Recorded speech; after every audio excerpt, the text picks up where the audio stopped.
If you realize that in some level, yes, of course, our partners and who we pick to have around us and our children are some reflection of us. That's truth. When we love someone, when we're drawn to someone so much so that we're like, I'm going to do this hard stuff and look at me, that's a good sign, right? Okay. The look at me part is the good sign. Ladies and gentlemen, welcome back to another very special, as always, episode of Next Level University, where we teach you how to level up your life, your love, your health, and your wealth. Today, we are going to definitely help you level up your love. We have a very special guest. She is a licensed marriage and family counselor and has become a friend of ours, and we have spoken on the same stage, and we are always so grateful when she takes out the time to talk to us. We are sitting down with the one and only Tory Eletto. How are you doing, Tory? Well, nice to be here. Thanks, guys. We appreciate you as always. It's always fun because, again, I think Alan and I know a decent amount about relationships, and people love to pick our brain. But when it comes to knowing, you know way more. So it's always an amazing opportunity to pick your brain. So one of the things that let's start with this. For those of the listeners who might not have caught the episodes with you before or seen you speak, tell us a little bit about who you are and what you do, and then we'll get into the depths of Next Level. Yeah. So I am a licensed marriage and family therapist for the last a little over 13 years.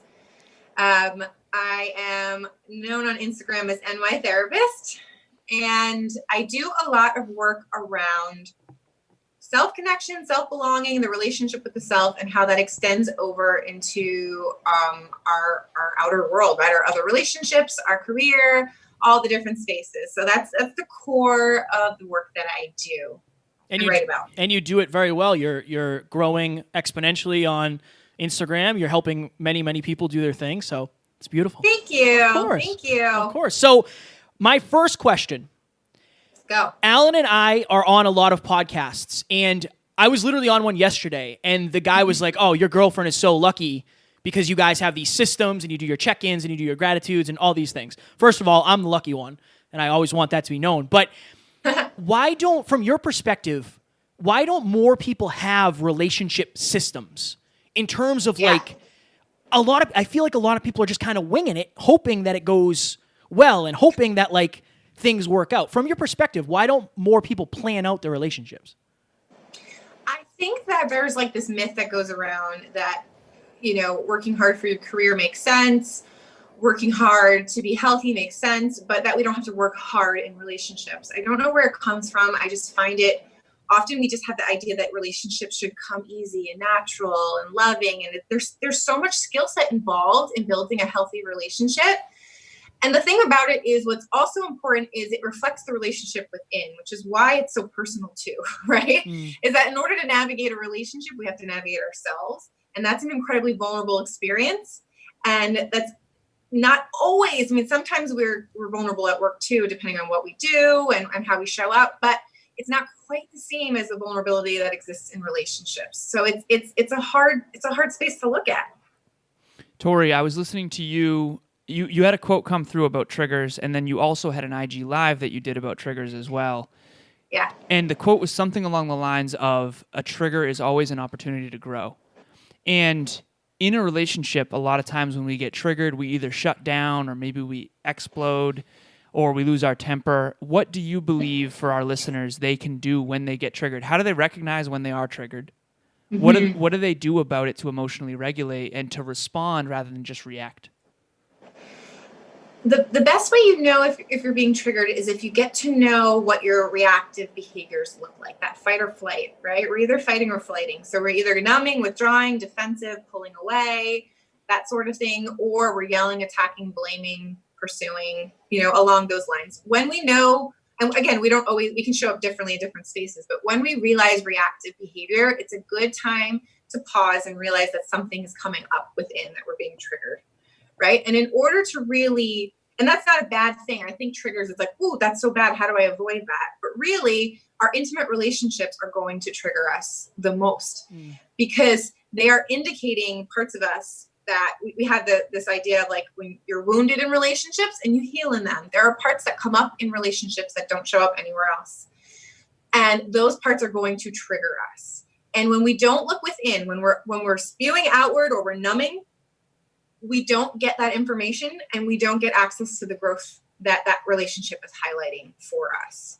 So it starts with really understanding our behaviors. I think that's when most people see like, oh, like I was just really aggressive there, or wow, I like completely shut down. When we become aware of that, then we can work backwards to understand the automatic piece here, because that's what triggers do. They put us into automatic functioning. Go ahead. I was just going to ask if you have an example of, and I don't want to stomp on your questions. You're good.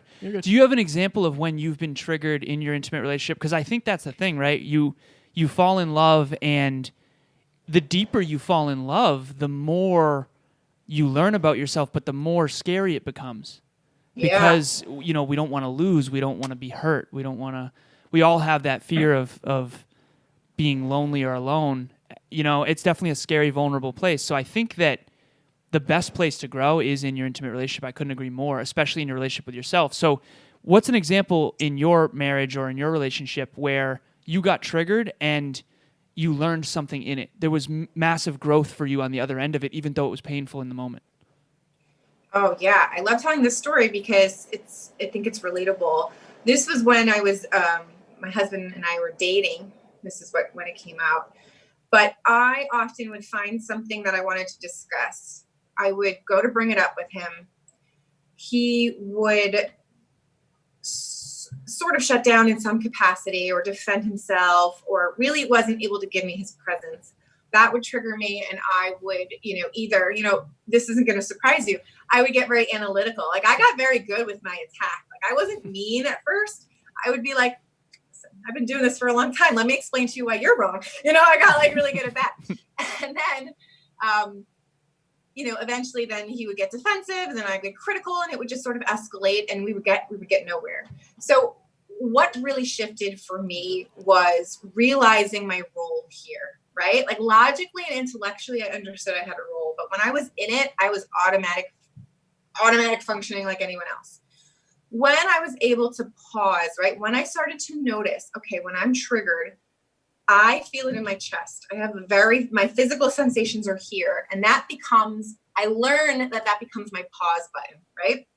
So now when I'm feeling this way, I don't go outward and start having a conversation. I realize I have to pause and go inward before I can mindfully navigate a conversation.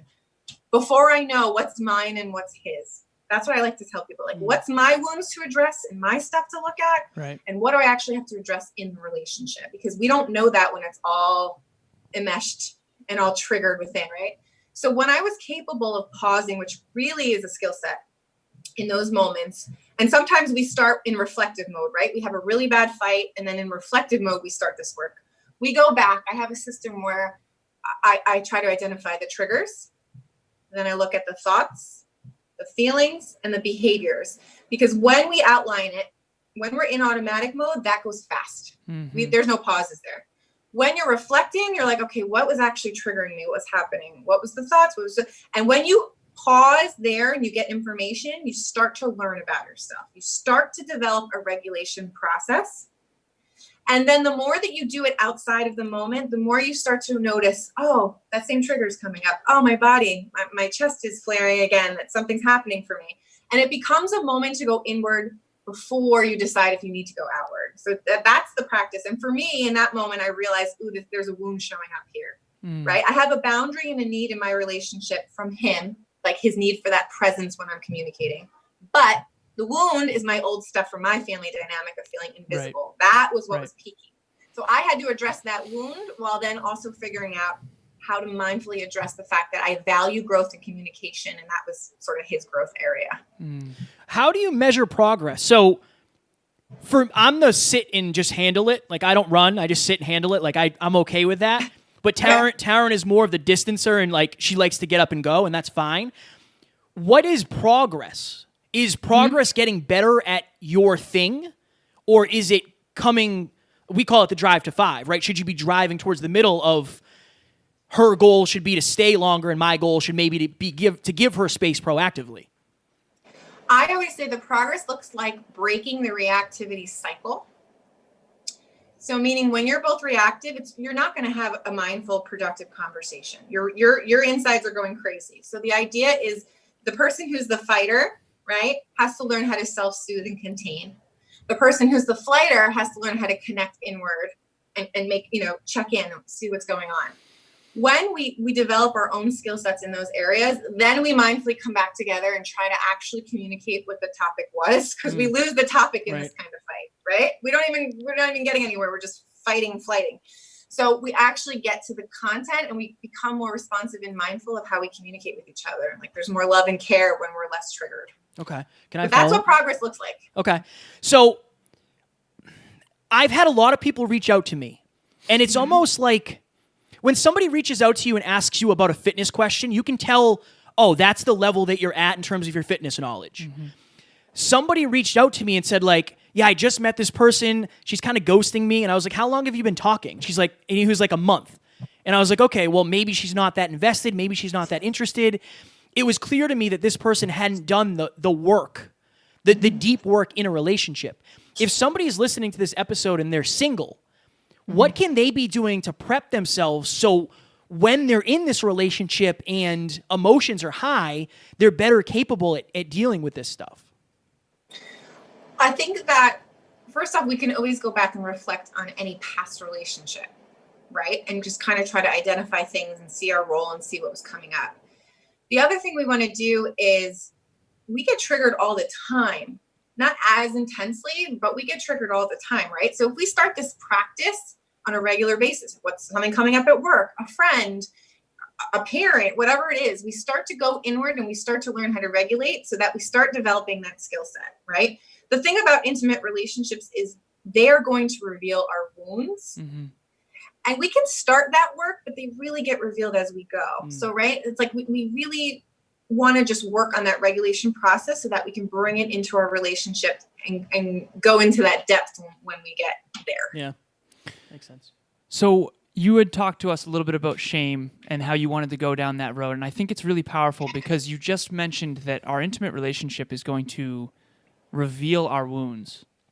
And our wounds are things that we're ashamed of, choices that we've made, things we've tolerated. They come in all different shapes and sizes, and we all have them. I know I do. And I have noticed in my intimate relationship that, there are times where, I would notice shame in her or she would notice shame in me. And a lot of times a trigger moment had nothing to do with us. It had to do with our past. So how do people identify when they're stuck in shame? And what do you recommend that they do so that the past doesn't become the future in terms of your relationship, right? If you want to drive into the future looking in the rearview mirror, reflect and learn, but don't crash, Right. So in order to learn when we're in shame, the definition of shame is a feeling or experience that creates a feeling of unworthiness, right? And really it's an unworthiness of connection and belonging, which is one of our deepest needs. It's that fear, right? So when we are in shame, unworthiness is at the table. That's how we know. The other part that that shame shows up is when we're vulnerable. We cannot navigate vulnerable situations without navigating shame. This is Brene Brown's research. Like they come together. There's no way that you're not feeling shame when you're vulnerable. So that's important because when we're vulnerable, right? It's like intimate relationships. We're vulnerable. Saying I love you first. Sex. All those things. Those are very vulnerable areas for all of us. So you're navigating shame whether you know it or not. So now you want to connect to, well, what am I feeling, when I'm vulnerable? Because when you access that, you can start to notice the parts of us that feel shame. And you get a little closer to what that feeling is. I want to make sure that I address the question though, because I know that you said what do you do when you notice it or when you notice it in another? Yeah. How do you get out of it when you feel stuck in that shame? And also, I want to be known. I told Emilia this, my girlfriend, I said, I want to be fully known by you. We want to learn each other and I want her to know me more than anyone else. And she really does. We're on that journey.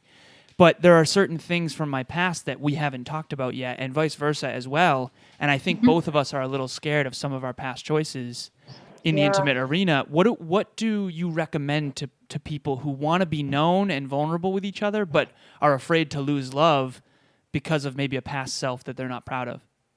Yeah. It's such a good question because it's so relatable. I think the thing that we want to know about shame is the only way to navigate it, because that's all we're doing. We're not getting rid of it. We're navigating it. We're becoming more resilient to it so that it doesn't dictate how we live, right? It's like we're managing it. So the only thing that you can really do in order to meet shame is 3 things that are all research-based, right? It's speaking it. The more we hide, the more shame grows. Right. Right? The more we keep stuff hidden, the more shame kind of, exists and manifests in our body. So when we speak it, it's like when we bring it to air, there's a shift. That's 1. 2, self-compassion. Self-compassion, self-compassion, self-compassion. Huge and important. And sometimes we overlook it because it's like, oh yeah, be nice to ourselves. It's so important. I can talk about more why. And then empathy. When we receive empathy from someone else around our shame, right. those 3 things will allow us to breathe through it, right? And navigate it. When we know what to share, there's really no right answer. I think it also depends on the safety we're building in our relationship when we start revealing those parts of us, right? And there's probably no space that feels 100% safe because it's vulnerable. You're going to feel shame when you're sharing.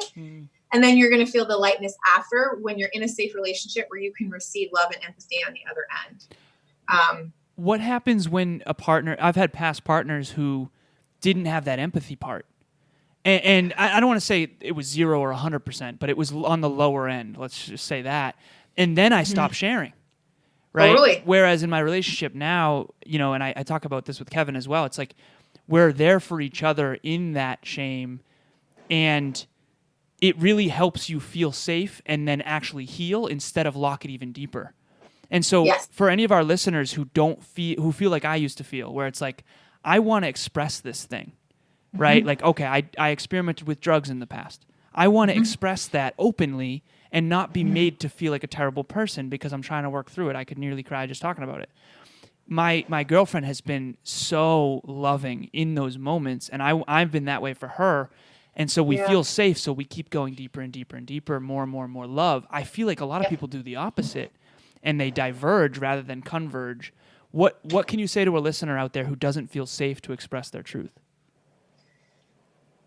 Well, what you're describing, by the way, is a healing relationship, right? But that capacity is when someone cannot meet our shame, it's because they have yet to meet their own, right? If they can't meet you with empathy, it's because they can't meet their own shame with compassion. That's why self-compassion is also important. It's not for other people, but it extends our capacity to relate. So if you share something with me that's shameful, I'm going to access my own shame in order to empathize, right? Right. If I can't go there, I'm going to give you advice. I'm going to shut you down. I'm going to shame you back. I'm going to answer you with how far I've met myself. Wow. So when people are limited in that space or haven't yet grown in that space, that's all that they can give. And in that moment, it feels so deeply personal and wounding, but it's really them revealing a part of themselves that is important to see, because that's also makes a difference between a wounding or a healing space, right? A relationship.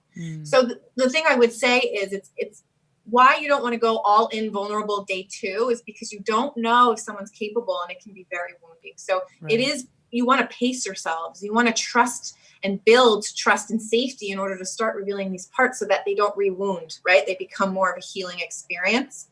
So we don't want to rush vulnerability.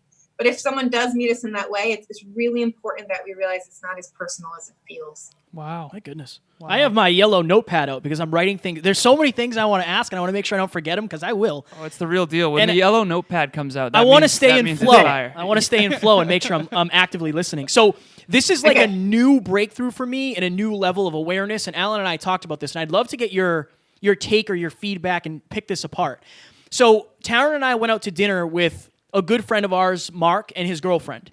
And I was a little bit nervous because I've never talked about anything other than personal growth with Mark. And I was like, I don't know if we're going to be talking about that at dinner. What's going to go on?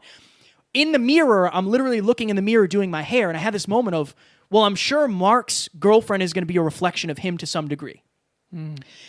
Is that, how important is that? Right? Does that even matter? Like, is it important that your partner is a reflection of you? Or does that matter? Is that something that's like a selfish way to look at things? Literally came up with this 2 days ago, so it's very fresh. So I'd love to hear your take on that. And is that you putting pressure on somebody else? Like, what's your take? So let me ask a question just so I'm clear about it and I can give you a clear answer. When you say that, like, is the question, is your partner a reflection of you, or is that a healthy way to view it, or what is it that? Is it a healthy way to view it, and is it troublesome, for example, if I'm thinking of somebody else in my life and I'm like, oh, wait, I don't think that person is a good reflection of that person at all? Right. Going deep. So, yeah. Okay. I'm glad you saw that protector come up for him. He immediately was like, kind of, you just. Why don't you take it easy? easy? No, it's fire. You can call me out. I got it. No, I love it. That means we're digging deep, literally. So, and I want the listeners to know, like, none of this is about me and Taryn. Right. So that's not where the protector or Mark is. and his girlfriend. No. It's not. No. But yeah, this is fire. Okay, go ahead. Sorry, I didn't mean to interrupt you. I think we want to be careful of that thinking. Because here's why. When we view, it's like almost like if you view your child as a reflection of you. And on some level they are, but they're also a separate human, right? And what I want to pay to, I like this wording. It's like what we want to be mindful of with that kind of thinking is that codependent energy, right? Because if they're a reflection of me, then I'm paying attention to them, and then what they do, and if I don't like what they say or I don't like how they act, then it's, are they judging me? And it creates a little bit of that codependent energy, right? Whereas if you realize that in some level, yes, of course, our partners and who we pick to have around us and our children are some reflection of us. That's truth. But when we go into it with that, we really want to be able to have that separateness. Like, it's almost like an energetic separateness, that you are you and I am me. And like, I relate to it like this way, like, not so much anymore, but sometimes my husband will run moody. And back in the day, I used to really have a hard time with his moodiness, because then I would say, oh, someone's looking at him and he's moody. And then they're like, oh, they don't like him. Why did you pick him? And it's like, there's like this whole weird circle going on. Basically, I'm not sitting in myself. That's the point, right? If I'm focused on how people are perceiving him and how that reflects on me, it's like this whole weird energetic codependency thing going on. When I allow him to be who he is and have a mood or not and stay within myself, I'm sort of breaking that apart. And it's a really healthy goal to have. Does that kind of answer it? Or is something coming up around No. I think in my mind, I do have, for some reason, I can kind of always tell when people aren't going to stay together. I don't know why. Like, Alan and I have talked about this. I'm like, my accuracy is pretty high. And that's not something I'm necessarily proud of, because it's like, it's not a great thing, but in my mind, it's almost like Taryn is a great example and a great reflection of my morals and my values and what I believe in. So it's like, when I leave the room, I'm still there in spirit because she's so amazing and she mirrors what I believe in. So I think that's what I'm saying in terms of like, oh yeah, that feels a little different. Yeah. So I don't know. It's a weird thing. I think for me, it is stepping back and like letting go of, I just see a lot of people and I feel bad for them because I don't think they know that they might be on a negative path. I think that's what it is. Yeah, well, I think what you're identifying is a reflection in terms of values, and that's very different. Yeah. Yes, I think it absolutely, but that's only a reflection of you because you're so aware of that stuff. It sounds like she is too, so you guys know that you have that in common. I think what you're saying is you're picking up on when people might not be as clear, or they're not picking people that reflect those values, right? Yeah. Right. That feels a lot different than the way that I perceive the word reflection. But yeah, that's very healthy. I mean, that's an ideal place to pick someone from, but not everyone knows those things or chooses those things. Yeah. What does someone do if they're in a relationship where, so I've never been more synchronistic, congruent, aligned with an intimate partner like I am right now, and I'm so unbelievably blessed. And you and I have actually talked in the past when I was with my ex about like this dream girl that I want one day, and it's like that actually happened, so that manifested. Oh my God. But and I think that every relationship, and I'm not the expert in this arena, but I've been trying to understand it, and my girlfriend's far better at this than I am, but I think goals in conflict, core values in conflict, or beliefs in conflict are kind of the root of whether or not you're going to diverge or converge. Right? On one end, you've got complete independence. On the other end, you've got complete dependence. And I think it's interdependence and the dance between those two extremes where we want to converge and grow. Yes. What do you say to someone who's growing apart, not together, because of a core value in conflict, to kind of piggyback off what Kevin was saying of like, because I would notice these people that were so different around me than they were when their partner was there. And I would always think to myself, like, is that obviously we have parts of us that come out in different and amplify in different scenarios, but it's like the contrast between who I know you to be and who you are around your partner is so drastic that I wonder if that's going to be sustainable or if you're going to have to suppress yourself. Are you suppressing with me? Are you suppressing with them? So to get to the question, finally here, what would you say to our listeners who don't feel like they can be themselves, their full authentic self with their partner? And what do they do about that, if anything? I think it depends on what the relationship is. Like, are you dating? Are you married? Do you have children? Like, what stage are you at? Because I think that answer sort of can vary. I think it's important to understand that often we suffer when our values from our partner are very different, right? Because those are the most important thing to have in common because they ground the relationship. You can grow, you can shift, you can change hobbies, jobs, whatever. But those values bring you guys together no matter what. Right. People don't always know or get clear on their values. So sometimes people are in a marriage or in a relationship and then they finally discover them and they're like, oh, this is what creates such a big disconnect here. This is what's so upsetting here, right? And again, it depends on what the relationship is. What I would say is just noticing that there's a big difference and then really getting honest about what that means for you. Because there are people that notice the difference, they grieve it, and they accept it because they have kids and they value staying together more. There are some people where that is just too painful, and no matter what, it's just bringing them further apart. There's tension, whatever it is, and the relationship can't sustain itself. So I think as long as we are getting clear and honest and we're actively choosing from that honest space, it's a lot different than feeling stuck. And that's where, that's usually where people suffer is when they feel stuck in something that they don't know that they can stay in. So when we get really clear about the disconnect, then we can mindfully choose at least what we want to do with that disconnect. How do they get clear? Because I think that feeling of stuck is sometimes not knowing, right? That's true. So how would they know if there's a core value in conflict or a goal in conflict? I'm finally with someone who's as ambitious, far more ambitious than me. And it's like, oh my God, that was one of the biggest issues. How could we align when, and you and I talked about that. I don't know how long ago, a year and a half ago or something like that.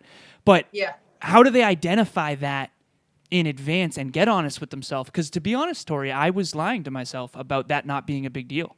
Like, oh, I don't need someone as ambitious as me. Oh my God, yeah, I do. Like, if I didn't know the difference, right? Right. I would never go back in a million years. So how does someone identify that in advance? I think what you want to start to pay attention to, it starts with triggers. There's information in our triggers, right? When we're triggered in a relationship, we can gain knowledge from that. Okay, is it a need not being met?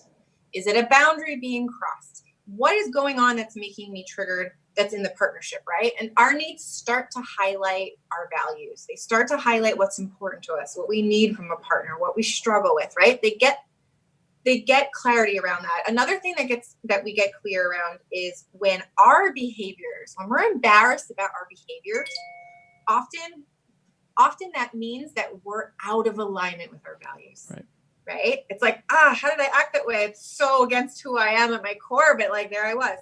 It also helps us reflect on what's important to us, right? So when we start to examine all those parts of us, we get clear on our values. You can pull up a core value list. What I have people do is I have people pick 8 and then you narrow it down to your top 3, right? And listen, it might change, it can shift and change depending on how close you are to yourself, but you just want to start somewhere, and those needs and those triggers really give you a lot of information. Fire. All right, so Alan and I gave a virtual speech at Mass Maritime Academy, and one of the things we talked about was relationships. And I challenged the listeners, the people that were there, to reach out to me. And I had a bunch of people reach out. And somebody reached out and said this: I've been dating a girl. It was a gentleman. I've been dating a girl for the last, I think it was like 6 months. And she has really bad anxiety. And it's kind of breaking us apart. And she doesn't want to go out. She doesn't want to experience things. She's not excited. In your opinion, how do people decide what's worth working through? And what's like, and I've asked you this before, like, how do you know when to break up? And this is a little bit of a different version of like, how do you know what's worth working for? How do you make that decision based on the current, not playing it out into the future, and also basing it off the past? I think it becomes like an individual answer, right? But I think that we know when something's worth working for, if we can elicit some sort of growth from the dynamic, right? If there's growth there, even if there's a disconnect, right? What can, like, let's say, and I'll make up a scenario in that example you gave me. Let's say all of a sudden that person wants to fix the other. And then you're like, oh, wait a minute, there's some codependency here I can work on. If we can elicit growth, I think at some point we see if we can stay or not. If it's draining, consuming, if we're wounded, if we're noted, if it's really like taking over us, I think we start to really evaluate the relationship in its current state, right? And if it's something that we can continue or not. So I really think it's getting closer to ourselves to understand that really fine line between being wounded and healing, right? It's a hard line to sometimes maneuver, but it also, we bring our values here too. Like our values getting met here as well. And we just have to explore, right? There's no easy answer, but it's really an exploration process to get closer to ourselves. Do you think, so from your perspective, from your professional opinion, from all the experience you have, from your knowledge, from, the people you've spoken to, and this is like a random, impossible to answer question. I will preface it with that. All right. Who do you think the perfect person for somebody is? And I know, you know what I mean? Like, I know you're all about growth and the point of a relationship is growth. So who is the perfect person for somebody else? What do they elicit in that person? What do they bring out? What do they challenge? I think it's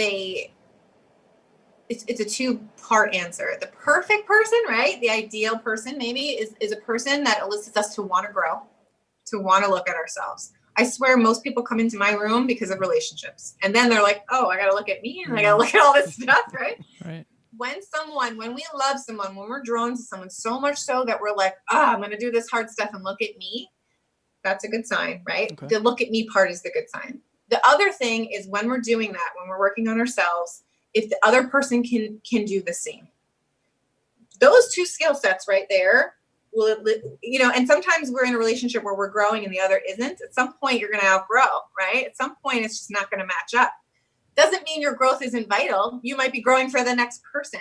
The idea is that it's eliciting growth, and that comes from your desire to grow, and your recognition of the growth, right, that you have to do. But it also, sometimes we love and we're in so much pain that we just want to move through, and that's also what elicits growth. So I think it's some version of that to your impossible question. Honestly, that was exactly what I was looking for in an answer. Genuinely, that was amazing. We got two more quick questions. 4 minutes, 31 seconds. All right, so I have so many things jumping off the page while we're talking. I have so many things I want to ask you, but since we only have 2 questions left, I'm going to land on this Here we one. go. You're using your time. I am.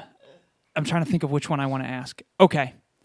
Someone's growing at an accelerated rate. The other person's not. And what's interesting, okay, I have, at this point, I'm very fortunate to have 8, 9 or so full-time clients, and I just surpassed my 500th coaching call. Why am I saying that? Because I see patterns, and I know you do too, right? You've done, I see so many common patterns. Now, my coaching is all about growth and business and personal development. It's mindset. It's like how to become the best version of yourself, and it's pretty hardcore. These people's partners are not on the same trajectory. Because they're not necessarily working with me or someone else who is like that. So I've started to notice very common patterns around people who hire a coach and are so focused on growth and investing in themselves start to outgrow their partners. What does someone do? What can someone do? And I've seen multiple people actually break up because of this. What can people do to proactively encourage their partner to jump on the growth train as well? I think you want to know if that's important to them.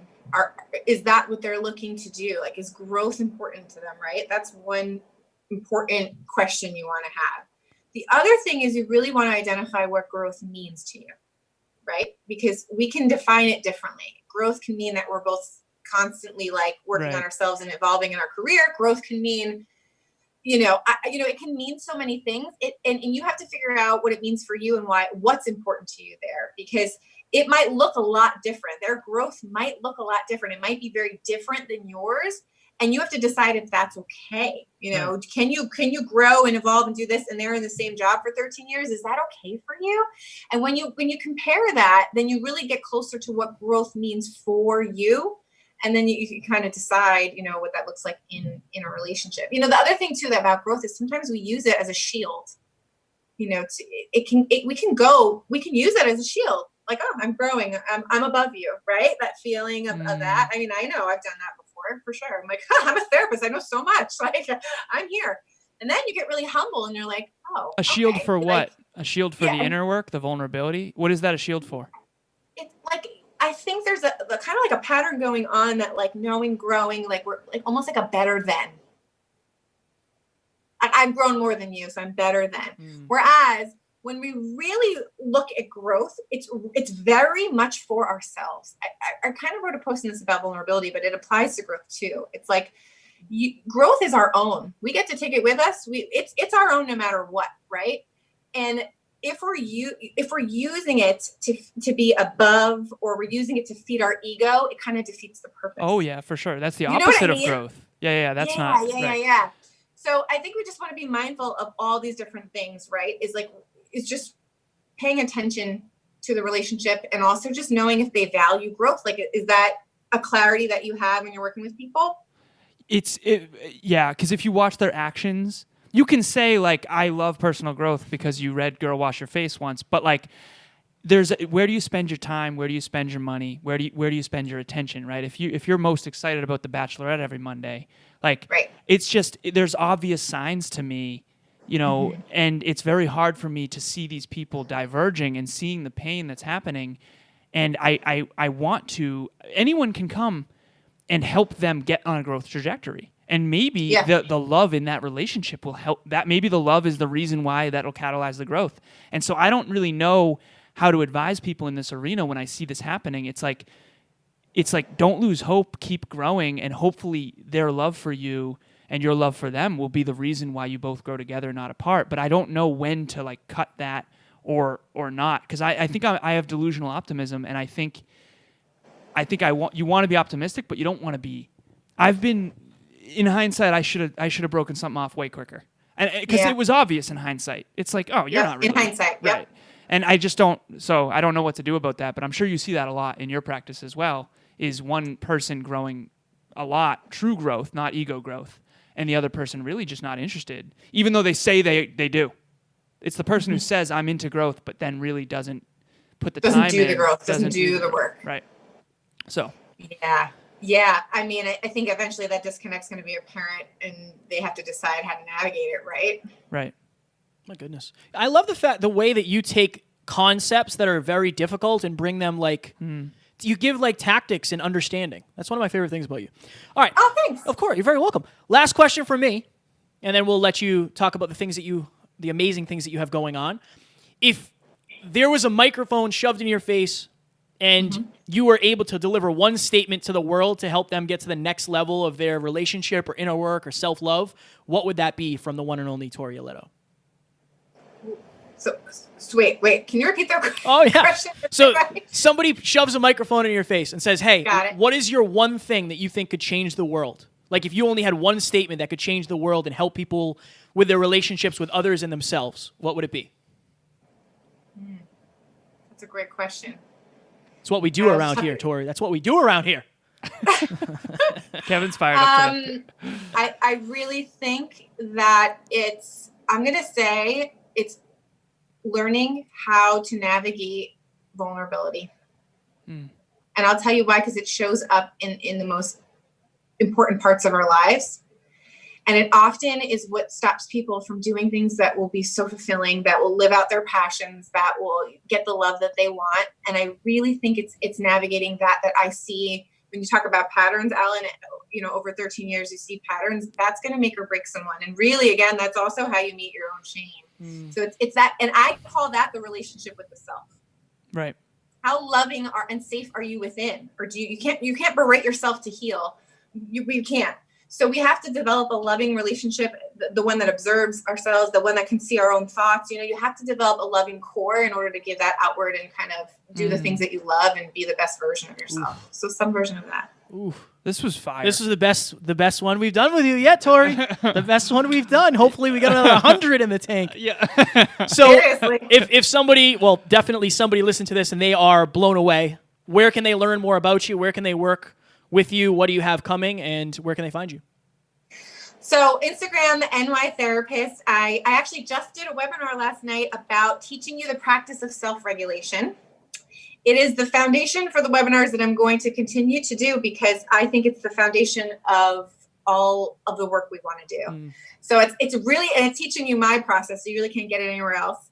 And then I'm going to build from there. So if you can check it out, I just did it yesterday. I'm going to sell it also like pre-recorded, and then I'm going to keep building different webinars, relationships, dating, intimacy, sex, all the different things that kind of topple on top of that topic. I love it. Did I say that? It was like a tongue Yes. twister. But yeah, How long's the webinar? Just out of curiosity. the regulation one, Yeah. 45 minutes, and then I have a little Q&A at the end for 15. Perfect. We have an opportunity that we would love to present to you in that same type of format if you want to go promote that even more. So definitely check that out. Tori, this was absolute fire. Yes. We appreciate Thanks, guys. you. You help us get to the next level in relationships for sure. It's so important. It's so important. And that was another question I was going to ask is like, other than hiring somebody, how do you find a good relationship mentor? Like who's out there that people can seek other than you, or you know what I mean? There's a lot of free content, but what's the most valuable book that people can read? Oh my God, there's so many good books. You also just want to see people that really have a healthy relationship. Yeah. You want to get information from them. Right. There's a ton of books. I think that I always like, this is an old school one that it's called Getting the Love You Want, Harville, Hendrix, some imago work there, highlighting wounds and stuff in our relationships. Attachment theory books are really helpful. I can probably give you guys a whole list of things to kind of check out. Okay. Please. We'll put them in the show notes. Yeah, please. For sure. Yeah. But there's a lot I can kind of send your way to get more and more Right on. information. Beautiful. Perfect. Thank you so much, Tori, for doing this. We appreciate you and your time. This was absolutely wonderful. Ladies and gentlemen, follow her. She is amazing at NY Therapist, the one and only Tory Eletto. Tori, we'll talk to you soon. Talk to you soon. Thank you. Bye. Bye.